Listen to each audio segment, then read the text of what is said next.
Welcome to our channel. Today we how to configure Alexa Guard with Echo devices for home security, beginner guide step by step clearly. To start configuring Alexa Guard with your Echo devices, ensure your Alexa app is updated to the latest version. Open the Alexa app on your smartphone or tablet.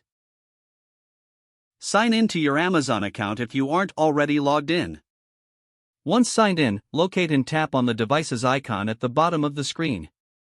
In the Devices section, tap on the plus icon to add a new device. Select Add Device from the options provided. Scroll down and choose Security from the list of device categories. Tap on Alexa Guard to begin the setup process. Follow the on-screen instructions to enable Alexa Guard. Select the type of alerts you want to receive for any detected activities.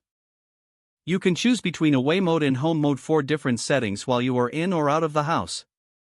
Tap on Enable to activate the features of Alexa Guard. If you have multiple Echo devices, select which ones you want to use for Alexa Guard. Make sure your Echo devices are positioned in locations where they can effectively hear any unusual sounds. After selecting your devices, you will be prompted to verify your settings. Confirm that all chosen devices are set up correctly for the security features. Once everything is verified, tap on Finish to complete the setup. To test Alexa Guard, trigger an alert by simulating sounds like a glass breaking or loud noises. Once the test is complete, check your notifications to see if you received an alert. For further customization, revisit the Alexa app for additional settings like routine and smart home device integration.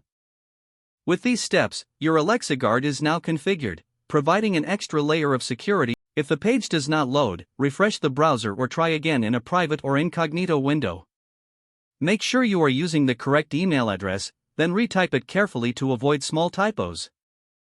If your password is not accepted, use the reset option and create a new strong password you can remember. Check your spam folder for verification or security emails, then complete any requested confirmation steps. Enable two-factor authentication if available to improve account security and reduce unauthorized access risk. After signing in, review your profile details so your contact information and settings are accurate and current. If you see an error message, note it down and try again after restarting your device and internet connection. Don't forget to like this video and subscribe to our channel for more step-by-step tech guides.